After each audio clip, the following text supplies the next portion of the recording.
हरिओम मित्रों, आज मैं एक नई कहानी लेकर के आया हूँ। आप सभी लोग बड़े ध्यान से सुने और इसको समझें। बहुत समय पहले की बात है। हरिशंकर नाम का एक राजा था। उसके 3 पुत्र थे और अपने उन तीनों पुत्रों में से वे किसी एक पुत्र को राजगद्दी सौंपना चाहता था। पर किसे राजा ने एक तरकीब निकाली और उसने तीनों पुत्रों को बुलाकर कहा, अगर तुम्हारे सामने कोई अपराधी खड़ा हो तो तुम उसे क्या सजा दोगे? पहले राजकुमार ने कहा, अपराधी को मौत की सजा दी जाए। तो दूसरे ने कहा कि अपराधी को काल कोठरी में बंद कर दिया जाए। अब तीसरे राजकुमार की बारी थी। उसने कहा कि पिताजी, सबसे पहले ये देख लिया जाए कि उसने गलती की भी है या नहीं। इसके बाद राजकुमार ने एक कहानी सुनाई। किसी राज्य में एक राजा हुआ करता था। उसके पास एक सुंदर सा तोता था। वह तोता बड़ा बुद्धिमान था। उसकी मीठी वाणी और बुद्धिमत्ता की वजह से राजा उससे बहुत खुश रहता था।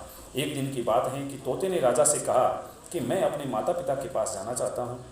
वह जाने के लिए राजा से विनती करने लगा। तब राजा ने उससे कहा कि ठीक है, पर तुम्हें 5 दिनों में वापस आना होगा।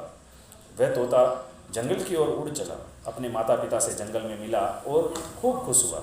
ठीक 5 दिनों बाद जब वह तोता राजा के पास वापस जा रहा था, तब उसने एक सुंदर सा उपहार राजा के लिए ले जाने की सोची। वह राजा के लिए अमृत फल ले जाना चाहता था।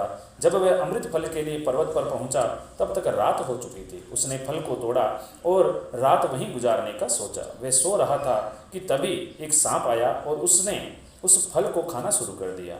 सांप के जहर से वह फल भी विषाक्त हो चुका था। जब सुबह हुई, तब तोता उड़कर राजा के पास पहुंच गया और कहा, राजन, मैं आपके लिए अमृत फल लेकर के आया हूँ। इस फल को खाने के बाद आप हमेशा के लिए जवान और अमर हो जाएंगे। तभी मंत्री ने कहा कि महाराज, पहले देख लीजिए कि फल सही भी हैं कि नहीं। राजा ने मंत्री की बात मान ली और फल में से एक टुकड़ा निकालकर कुत्ते को खिलाया। कुत्ता तड़प तड़प कर मर गया। राजा बहुत क्रोधित हुआ और अपनी तलवार से तोते का सिर धड़ से अलग कर दिया। राजा ने वह फल बाहर फेंक दिया। कुछ समय बाद उसी जगह पर एक पेड़ उगा। राजा ने सख्त हिदायत दी कि कोई भी इस पेड़ का फल ना खाएं, क्योंकि राजा को लगता था कि ये फल जो हैं वो विषाक्त होते हैं और तोते ने यही फल खिलाकर मुझे मारने की कोशिश की थी। एक दिन एक बूढ़ा आदमी उस पेड़ के नीचे आया, विश्राम कर रहा था। उसने एक फल खाया और वह जवान हो गया, क्योंकि उस वृक्ष पर उगे हुए फल विषाक्त नहीं थे। जब इस बात का पता राजा को चला तो उसे बहुत ही पछतावा हुआ। उसे अपनी करनी पर लज्जा हुई। तीसरे राजकुमार के मुख से यह कहानी सुनकर राजा बहुत ही खुश हुआ और तीसरे राजकुमार को सही उत्तराधिकारी समझते हुए उसे ही अपना राज्य चलाने के लिए राजा चुन लिया। इससे हमें यह शिक्षा मिलती है कि किसी भी अपराधी को सजा देने से पहले यह देख लेना चाहिए कि उसकी गलती है भी